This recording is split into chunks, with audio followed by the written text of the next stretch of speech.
부산의 한 산동네.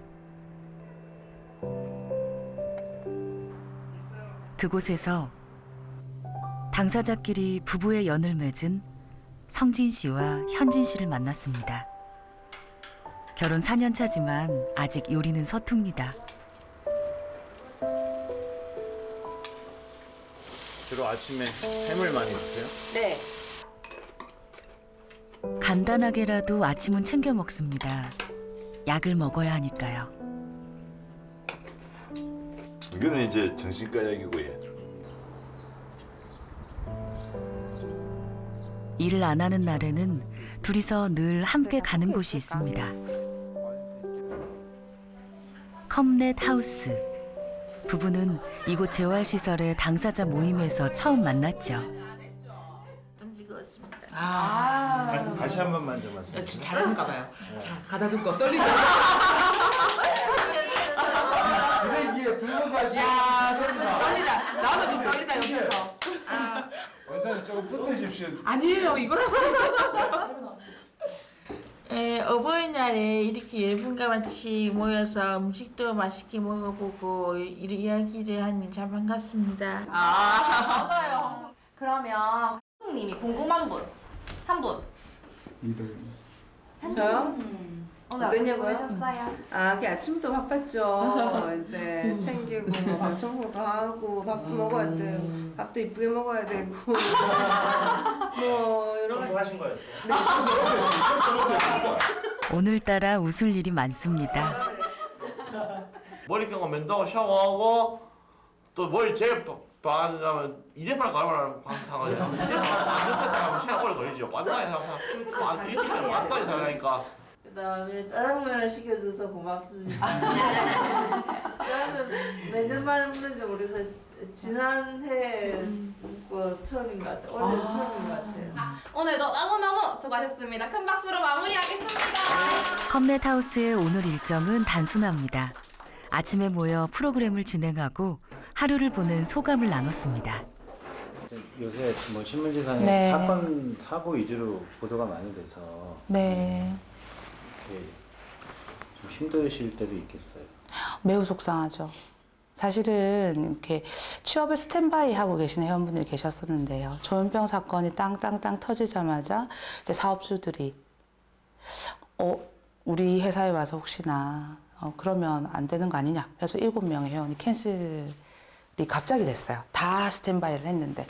해결책이 있을까요? 그냥 저희는 늘 하던 대로 저희의 자리에서 열심히 해나가는 게 답이지 않을까 싶어요. 그분들이 너무 잘해주고 계시니까. 여기 회원분들은 어떤 분들이세요? 굳이 소개를 하신다면 짧게. 소개를 하자면요. 짧게가 안 되는데요. 2박 3일 해야 되겠는데요. 한 분 한 분 너무 개성이 뚜렷해서 제가 뭐라고 이렇게 딱 말씀드리기는 어렵고요. 그냥 사람요. 그냥 보통의 사람. 다 각자의 개성을 가진 사람. 컴넷 하우스의 일과를 마치고 오랜만에 광안리로 향했습니다. 연애 시절 즐겨 찾던 곳이죠. 이 강아지 키우라면 키우겠더라. 못 키운다. 집도 좁고 그지? 응, 밥은 어쩌저는 귀찮아도. 그래. 고기 찌기겠지? 그래. 둘은 늘 서로의 소소한 이야기를 귀담아 들어줍니다. 내가 큰가 프로그램실에 앉아 있으니까 이 사람이 딱 들어오는 거예요. 그래서 안녕하세요 하니까 또 안녕하세요 그러는 게 그래서 내가 어디가 그렇게 많이 마음에 드셨어요? 이쁘잖아요. 그때는 배도 안 나왔었거든요. 그때는 더 날씬했었거든요. 지금 봐도 이쁘지 않습니까? 얼굴이 생김새가. 그래서 꼭 꼬드기야겠다 이렇게 생각을 했지. 그래가지고 이제 전화하면서 친해지고 뭐 분식집에 같이 가자 그랬었고 또 어떤 뭐 해수욕장에 놀러 가자 그랬었고 하길래 광안리 해수욕장에도 와보고 해운대 해수욕장에도 와보고 그 센터를 잘 이용할 수 있게끔 도와줬어요. 그러니까 저도 좀 외롭고 막 힘들었던 차에 이렇게 해주니까 너무 고맙고 또 오빠 잘생겼고 등치도 한 등치하고 막 이러니까 혼자 있으면 늘 초라한 마음에 헛된 상념에 시달렸지만 이젠 의지할 사람이 있어 든든합니다. 지금 이 사람 참 잘 만난 것 같아. 뭐 혼자 다니고 하다 보면은 뭐 남들이 쳐다보는 시선이 별로 안 좋았었는데 혼자 다닐 때는 같이 다니니까 아, 사이 좋은 부부 지나가네 이런 투로 쳐다보는 것도 그래서 참 좋습니다. 같이 있어 보려고. 남편 성진 씨는 군대에서 발병을 했습니다. 그 시작은 불안감이었습니다. 군사령부에서 실태적으로 산다고 엄청나게 막 쑤셔댔습니다. 쑤셔대가지고 그때 너무 좀 무리를 좀 했는지 어느 날 갑자기 되게 불안하고 부대에서 나를 막 감시하는 것 같고 몰래카메라가 나를 맨날 따라다니는 것 같고 아니 다른 사람이 나를 또 막 해칠 것 같이 죽일 것 같은 생각도 들고 그러지고 보라 하면은 불안감은 망상장애로 이어졌고 결국 제대 이후에 폐쇄병동에 끌려가게 됩니다. 퇴원은 2010년 12월 1일 날 했는데 그 뒤로 지금 9년차 동안 약을 10년 넘게 병원에 계셨어요? 예, 10년 7개월 있었지. 10년 7개월. 5월 달에 입원해가지고 12월 달에 퇴원했으니까. 그렇게 오래 계셨어요? 그때는 이제 병원에서 이제 뭐 수영 제가 입원하기 전까지만 하더라도 정신장애인들은 사고만 치고 사회에 도움이 안 된다 이런 생각에 미쳤다 이런 생각이 강해가지고 치료를 한다기보다는 수용 개념이 강해가지고 누나들이 보호자였지 보호자. 그러면 이렇게 10년 만에 밖으로 나오니까 누나들은 반응이 어땠어요? 10년 만에 나오려 하니까 아이고 진아님 뭐 하긴 어디 갈 데는 있나 그러길래 아이고 난 갈 데 있다 병원에서 들었는데 컴넷하우스라고 지금은 누나들이 그때 그런 시설이 있었던 걸 알았으면 진짜 좀 더 일찍 퇴원을 시켜줬을 건데 이런 얘기를 많이 합니다. 권 선생님은 한 번도 이제 그 이후로 입원을 안 했었고 근데 2번이나 입원을 하셨다니까 2번이 아니고 저하고 결혼하고 2번 입원했고 10번도 넘게 입퇴원 반복했자. 한 10번 정도 한 것 같아요. 10번이요? 네. 왜 그렇게 자꾸 반복을 하셨어요? 그럼 선생님? 병식이 없어서 그런 게 네, 병식이 없어서 그런 게. 병이라고 생각을 못 하셨다고? 네. 나는 정상인데 왜 자꾸 나한테 약을 먹으라고 하냐? 네. 병원에 나는 아무렇지도 않은데. 그렇게 많이 엄마 아버지 고생 많이 하신 것 같아요. 부부는 조현병의 꾸준한 약물 치료가 중요하다는 사실을 받아들였습니다. 그렇게 되기까지 먼 길을 돌아왔습니다. 아이고. 잘 자라 좀 끄고. 털베기 하자. 쉽지 않은 투병 과정 때문에 완치가 안 되는 질병으로 잘못 알려져 있지만 조현병은 잘 관리하면 성진 씨 부부처럼 독립생활을 할 수 있는 비율이 50% 가까이 됩니다.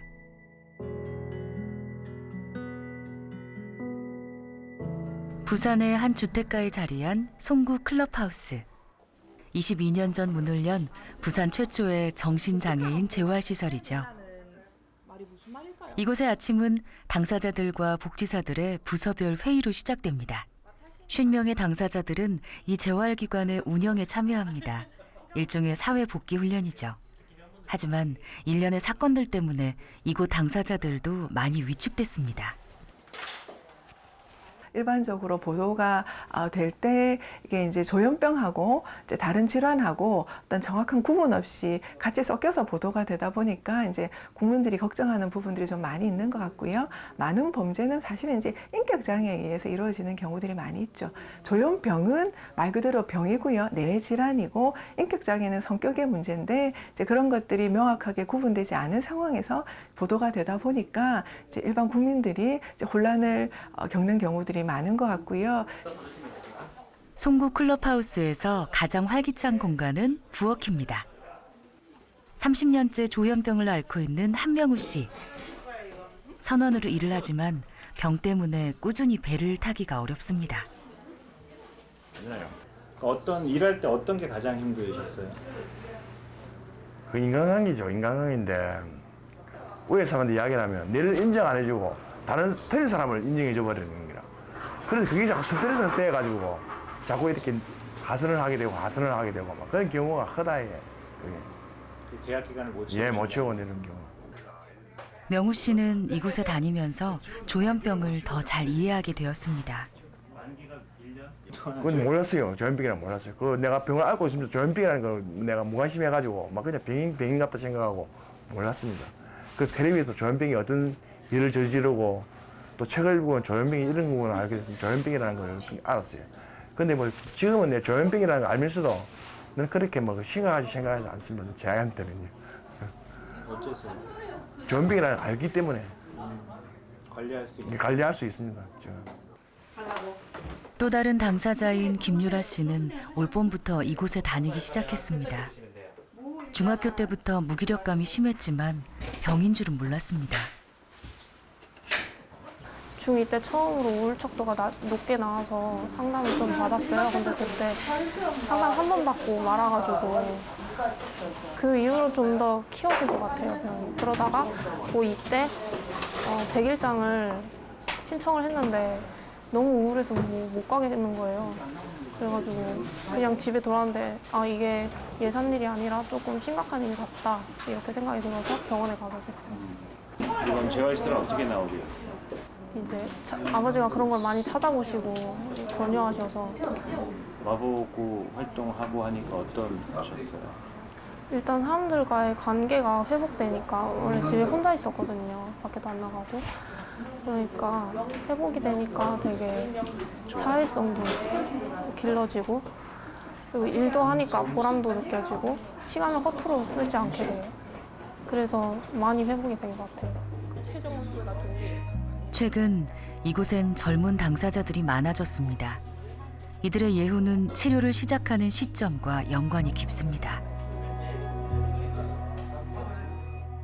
정신 관련 질환은 조기 발견과 조기 치료가 중요한데 우리나라는 그 어떤 나라보다 정신과 치료를 꺼려해서 발견도 어려운 악순환을 반복하고 있습니다. 아이들이 받은 다양한 어른들과 관련된 정서학대라든지 폭력이라든지 그런 어려움이 하나만 오지 않고 동시에 여러 가지가 오는 경우도 많더라고요. 여러 가지 경험이 동시에 오고 그런데 이제 도움을 받을 수 있는 환경들이 안 되고 그게 이제 누적이 되니까 성인이 돼서 중년이 되어서도 신체 건강까지도 영향이 있더라는 데이터이기 때문에 그만큼 아이가 회복할 수 있는 기회를 빨리 주는 것이 굉장히 중요하다라는 이런 메시지를 강하게 전달해주고 있습니다. 서영희 씨는 이 클럽하우스의 베테랑 자원봉사자입니다. 10년 넘게 이 주방을 지켜왔죠. 예. 제 국에 들어갈 수 있게. 그냥 내 집 같아요. 내 집 같이 지금 잔소리하고 막 그래요. 회원들한테도 그렇고 여기 온 사람들은 참 복받은 사람들이다. 그래도 여기는 진짜 프로그램도 많이 하고 관리를 잘하거든요. 근데 바깥에서 이제 그분들이 이제 여기를 나가서 다닌 사람들을 보면은 그냥 관리가 제대로 안 되니까 제가 가끔 보거든요. 재활시설을 활용을 하고 다니는 환자하고 그렇지 않고 혼자서 있거나 숨어있는 환자의 경우에는 이게 재발이나 정상의 악화나 이런 것들이 차이가 많이 납니다. 현재 조현병 관련해서는 정신건강복지센터가 구심점 역할을 하고 재활시설이 사회복귀를 돕는 구조입니다. 하지만 숫자가 부족하고 지역별 편차도 큽니다.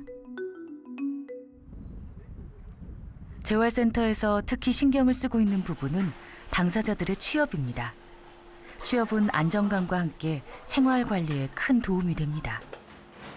김은주 씨도 그런 당사자 중 한 명입니다. 최근 이 병원에 시간제 직원으로 출근해 주방 보조 일을 하고 있습니다. 어제요.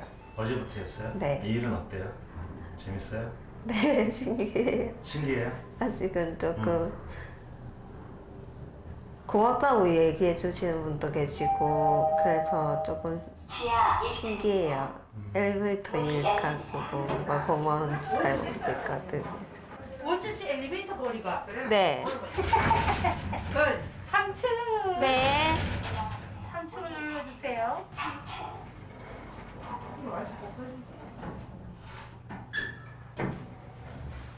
원주 씨하고 친하세요? 아니 일 잘하잖아요. 예쁘고. 또 다른 당사자 장명익 씨. 이 병원에서 전일제 근무를 합니다. 김은주 씨의 취업에는 2017년 같은 당사자 인턴으로 입사해 정규직이 된 명익 씨의 도움이 컸습니다. 장 선생님 같은 경우에 저희가 병원에서 인식이 개선될 수 있는 결정적인 역할을 하셨고, 뭐 정신장애인 분들은 저희가 인식이 좀 저희 병원 자체에서도 인식이 굉장히 좋기 때문에 앞으로도 좀 더 추가 채용할 계획을 가지고 있습니다. 선생님도 지금 그러면 아까 예. 20대 때 발병하셨으니까 예. 한 20년 동안 약은 계속 드시고 계신 거예요? 예, 그렇습니다. 근데 상대적으로 이렇게 조절이 잘 되고 뭐 이러시는 예전에는 안 됐는데 그래서 혼자서 막 횡설수설도 하고 정신 상태가 안 좋고 그래서 대화도 안 되고 이랬는데 방문하면 보통 직장에서 한 3년 이상 5년 하다 보니까 그래도 요령이 생기고 일하는데 요령이 생기고 또 그냥 열심히 하다 보니까 그 옆에 사람들이 다 지켜봐 주고 있고 잘 하다 보니까 뭐 그래도 자신감도 생기고 좀 스트레스가 줄고 그러고 뭐 일도 재밌고. 은주 씨가 일을 마치고 새로운 동료들과 식사를 합니다. 뭐 별반 다르지 않구나 생각도 그러시고 좀 적극적이시구나 이거를 발견했어요. 그래서 근무를 또 하게 되고 시켜보니까 적응력도 좋으시고 잘하시고 그렇게 만족스러워요 지금. 원주 씨 네. 같이 일하시는 분 중에 지금 여기 4분 있잖아요. 누가 제일 마음에 들어요? 다 마음에 듭니다. 아니 녹화가 안 됐네. 취업을 하면 어떤 변화가 일어나는지 아이들을 지켜본 부모들이 누구보다 잘 압니다. 직장을 지금 뭐 10년 다니는 그 직장도 가장 우리나라에서 모범적인 기업이기 때문에 그래서 모든 게 잘 맞아서 지금 현재 뭐 이 정도로 제가 말씀드릴 수 있는 그런 게 되지 않았나 그렇게 생각합니다. 그 중에 하나라도 뭐 안 맞았으면은 우리 애는 지금 정신병원에 있을 거다. 뭐 저는 그런 생각하면은 너무 이렇게 뭐 정상인들처럼 그렇게 잘해달라는 것도 아니고 어느 정도로 사람답게 대접을 해서 일을 시키고 돈을 줘야 된다는 거예요. 그러면 아주 우리의 경우는 그래요. 상당한 그 발전이 있고 모습이 달라졌어요. 그거를 국가가 알아야 되거든요. 성진 씨 내외가 버스를 탔습니다. 어머니 또 카네이션 달아드리라. 아, 오빠가 아버지 달아드려. 그래. 어버이날을 위해 며칠 전 카네이션을 준비했죠. 예, 만수부가 하십시오. 예, 축하드립니다. 아이고, 자식들이 제대로 못해서 죄송합니다. 주인공이시네요. 또 꽃 달고 있으니까 이거. 그것 때문에. 밖을 안 나오고 집안에 이렇게 다 가지가지고 그리 있더라고요. 그래서 이제 그때 이제 무슨 말을 하나 사겠는데 그 사이에 이제 그 무슨 문제가 생겼는가. 괜찮습니다. 괜찮습니다. 아버지 그런 얘기는 하지 사위 마세요. 앞에서 딴 모습만 얘기하셔도 돼요? 아, 괜찮습니다. 괜찮아요. 아무 관계 없어요. 저는 살아있는 부처지 않습니까? 저는 괜찮습니다. 그런 말은 해도 그건 아무 이상 없지. 예, 괜찮습니다, 아버지. 괜찮아요. 저도 좀 좋아했던 사람이 있는데요. 결혼 처음에 한다 그럴 때는 저는 반대했습니다. 병원 나면 둘 중 한 사람이라도 좀 병을 안 가 있으면 좋았을 건데 똑같은 병을 가지고 있었거든요. 그러니까 이제 제일 이제 걱정을 했죠. 그런데 그리고 서로 이제 워낙 좋아하니까 반대를 하다가 결국 안 돼가지고 이제 여기서 이 사람이 이제 승낙을 하대요. 둘이만 잘 지내면 나는 이 대한민국 전체를 다 얻은 것 같아. 둘이만 잘 지내고 소리 없이 잘 살모. 예, 고맙습니다. 무슨 소린가 알아듣겠지? 네, 명심하겠습니다. 저를 살아도 그래도 용돈 주고 그래 합니다. 부모님께? 네, 한 달에 20만 원 써. 용돈 내는. 저번 달에 30만 원 들었죠. 이번 달에 300만 원 나왔대요. 이번 달에 우리가 일을 좀 했거든요. 저번 때 얘기했지 않습니까? 하늘치부 꽈배기 과자 공장에서. 저는 뭐 언제는 뭐 참 죽어도 눈 감고 죽을 그런 정도 지금 그만하지 저는 마음이 좋습니다. 옛날에는 사실 쟤 때문에 내가 울기도 엄청나게 울었어요. 병원에 입원 시켜놓고 안에 안 들어가려고 말이지. 그 이제 직원들이 그 젊은 사람들이 막 이렇게 끌고 들어가거든요. 그래 문 딱 닫아보는데 행무소 안 가지래. 안 그렇습니까? 그런데 그걸 보고 나오면 말이지 이 발걸음이 안 떨어져요. 그래가 막 울기도 엄청나게 울었고 그런 세상을 내가 세월을 한 10몇 년을 겪었습니다. 현지 밑에서 한 15년 가까이 됐기다 아마. 그래가 결국 이제 참 저렇게 인연을 맺고 사니까 더 바랄 거 없지. 우리 현진이면 잘 사나. 잘 살대. 약속해라. 약속한다. 도장 찍고 복사도 해라.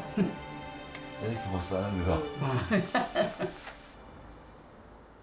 늦은 오후 성진 씨 부부가 빨래를 내다 겁니다. 둘이 되었지만 아팠던 기억을 다 지우진 못했습니다.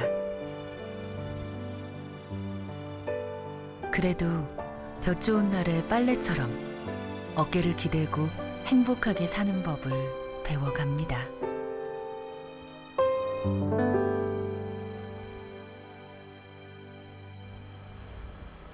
오늘 이곳에서 미래의 정신사회복지사들을 위한 특별한 강연이 있습니다. 강연자 이정아 씨는 조현병 당사자입니다. 그녀의 강연은 한 장의 그림으로 시작됩니다. 이게 뭐냐면 이 정신병원 폐쇄병동에서 그린 거거든요. 그래서 크게 그렸어요. 발표할 때 보여드리려고. 네. 사라지죠. 삼각형처럼 보이지만 열면 펼쳐지는 다채로운 그림은 정아 씨의 내면 풍경이기도 합니다. 의사 선생님, 저는 삼각형이 아니에요를 얘기하고 싶었어요. 어떤 사람이 편견을 가지고 색안경을 가지고 그 사람을 봤을 때는 그 사람의 목소리가 들리지 않아요. 제대로 된 사람이 아니기 때문에 그 병원 안에서는 철저하게 시키는 대로만 해야 돼요. 시키는 대로 하지 않는 거는 증상이 돼요. 의사가 주는 약을 먹어야 병식이 있는 거고 주는 약을 안 먹겠다고 하면은 병식이 없는 거예요. 특히 폐쇄병원이 그래요. 폐쇄적 수용 환경에 오래 있다 보면은 그냥 무능하지 않았던 사람도 무능한 사람이 됩니다. 제 옆에 있던 어떤 언니거든요. 25년 동안 정신병원에 갇혀 있었어요. 20살 때 병원에 들어와서 아직까지 나가지 못하고 있습니다. 이분의 역사를 말씀드리면 어린이 성폭력 피해자예요. 그 가해자는 친족이에요. 보호자 입원입니다. 우리나라에서는 어떻게 가부장제 사회이기 때문에 이런 일이 벌어졌을 때 어떻게 합니까? 이 여자가 미친이 되면 돼요. 그죠? 말할 수 없죠. 말을 했기 때문에 들어왔어요. 제가 되게 가슴이 아픈 건 뭐냐면 맨날 물어봐. 내가 나가서 살 수 있을까? 못 나갈 것 같아. 나가서 살 수 있을까? 못 나갈 것 같아. 그래서 못 견디겠으면 이렇게 울어요. 이게 치료일까요? 그래서 그린 거예요. 한국의 정신장애인. 실험용 토끼 폐쇄병동 안에서 그린 겁니다. 제 다리의 상태였어요. 저런데 병원에 있는데 몸이 성할 것 같습니까?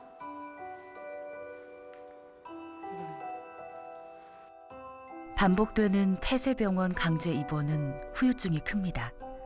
2016년의 경우 퇴원 후 자살 환자 수는 10만 명당 700명입니다. 일반인의 자살률보다 26배나 많습니다. 공감 능력이 없는 사람들은 사실은 정신보건 분야에 일을 하면 안 돼요. 지역의 정신건강의 전문가가 그 지역에 오랫동안 근무해야 돼요. 나랑 소통했던 사회복지사가 1년 만에 그만둬. 다음에 또 새로운 사람이 왔어. 당사자의 입장에서는 또 시작해야 돼. 그래서 몇 번 바뀌잖아요. 그러면 마음이 다쳐버려요. 이 사람도 또 금방 떠나버리겠지. 그럼 이런 류의 강의는 처음 들어본 거예요? 없었죠. 있을 수가 없었죠. 감히 어디 환자가 강의를 해요. 이 시스템 안에서. 약을 먹고 집에 있어야지 아니면 외래를 다니거나 아니면 납병원에 나와서 성실하게 프로그램을 참여해야 될 환자인데 감히 우리의 전문성에 도전을 해라고 생각하는 경우가 많죠. 잘 이렇게 이런 경험들이 없어서 그런 것 같아요. 그러니까 어떻게 보면 같이 협력해야 되는 부분들이 있을 텐데 그런 협력 부분에 대해서 미숙하니까 잘 모르니까 그냥 환자로만 바라보시는 게 아닐까.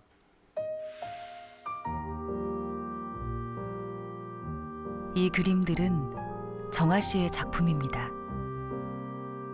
미술을 전공했고 그 분야에서 직장 생활도 오래 했습니다. 저 원래 그 3D 애니메이션 만드는 일을 했었거든요. 그때가 이제 많이 심화됐을 때는 실화제 친구들 본편을 제작할 때였거든요. 유일한 의지처였던 어머니가 돌아가시고 급속히 상태가 나빠졌습니다. 일을 계속할 수 없을 정도가 됐죠.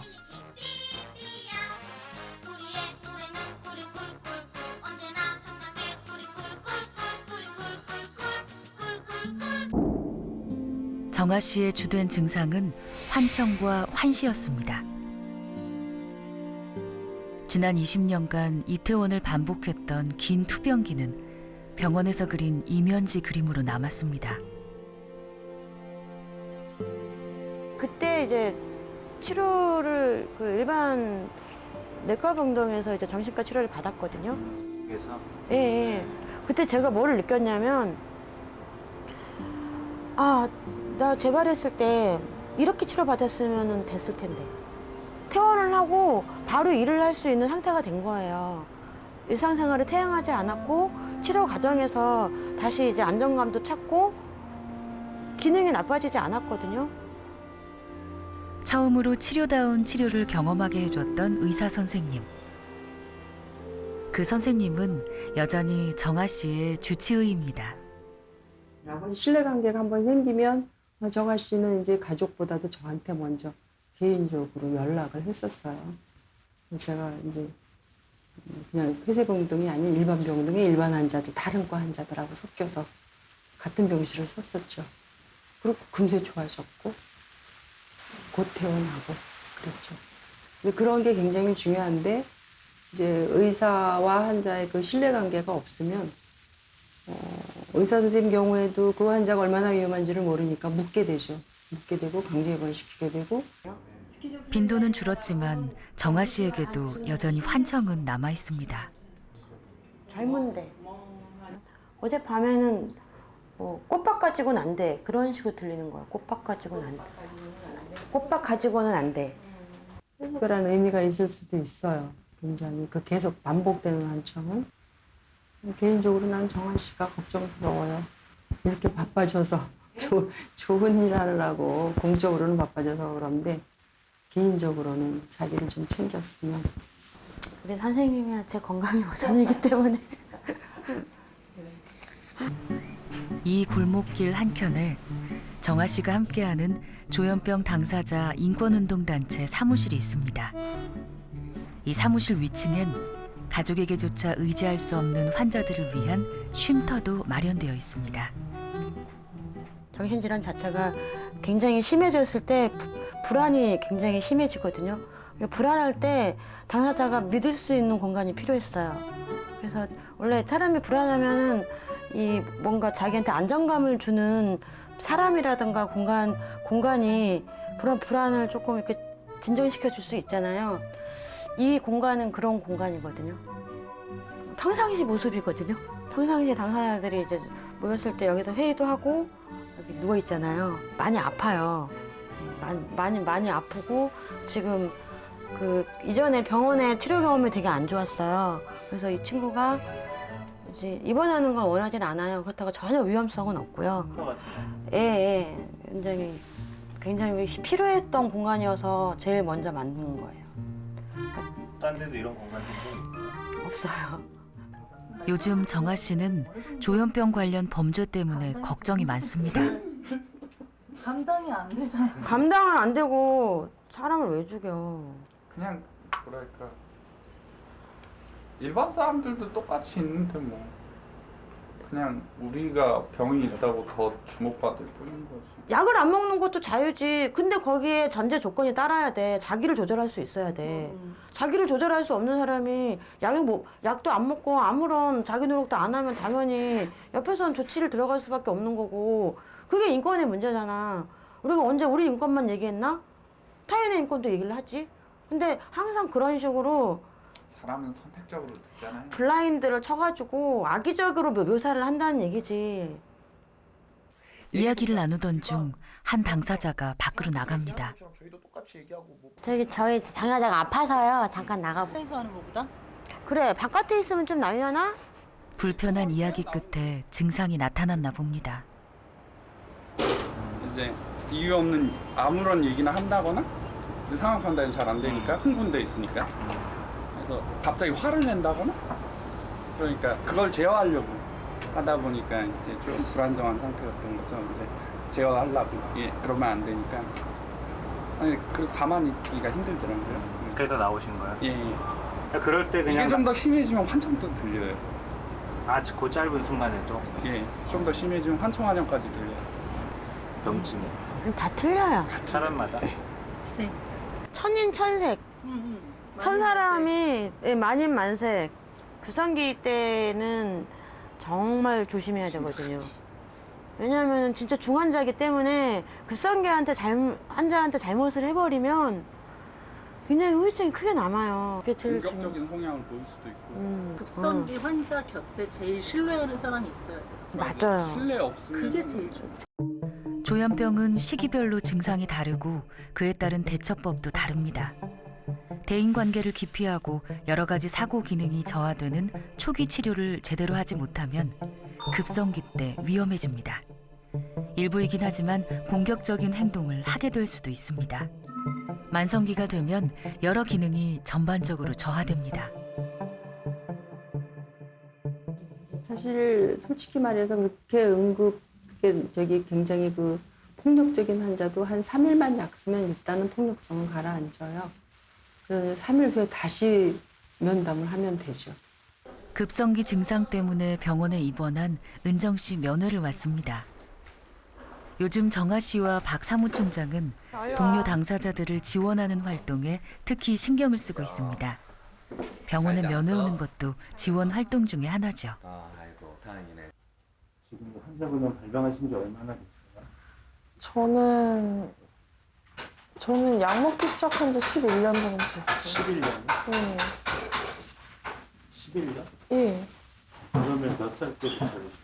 14살 때. 14살 때? 네. 저는 그때 부모님 곁에 있을 때는 너무 연약하고 어리고 잘 모르는 그냥 학생이었기 때문에 그분들이 왜 나한테 이럴까 이런 생각을 많이 하고 막 자해도 하고 이랬었는데 지금은 알죠. 왜? 왜 그러셨어요? 저를 비난함으로써 좀 더 편해지고 싶으셨던 것 같아요.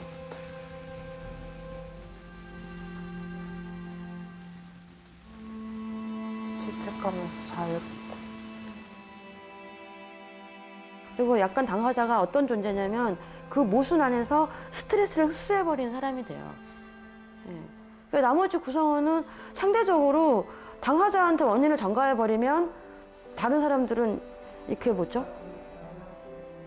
약간은 평화가 유지가 돼요. 이제 이게 사회로 확장이 되는 거죠. 예. 정신질환을 가진 사람들한테 개인의 문제로 던져버리면 되는 거예요. 그리고 그 이면에 있었던 사회적 원인이라든가 환경에 가지고 있는 폭력이라든가 그런 것들은 회피를 해버리는 거죠. 그러니까 일종의 굉장히 가해자 중심주의의 사회가 돼버렸어요. 지금은. 빨리 보내달라고 했는데 기고문. 진짜 내일이 마감이에요? 내일이 마감은 아닌데. 환자지만 원고 독촉을 미룰 순 없습니다. 은정 씨는 파도손 홈페이지의 주요 필진 중에 한 명입니다. 되게 잘하거든요. 진짜 빠르게 하더라고. 500타잖아. 네. 천타라뇨. 천타예요.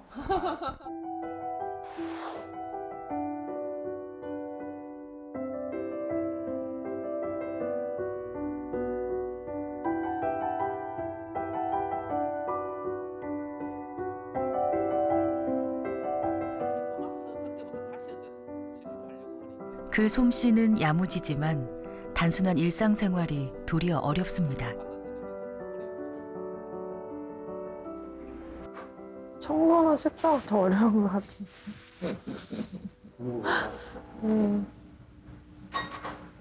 맨날 뭐 라면 먹고 인스턴트 먹고 누워있다가 뭐 글 쓸 때나 이럴 땐 신나갖고 막 쓰다가 다시 청소하려고 그러면 못하겠고 막 그러는데.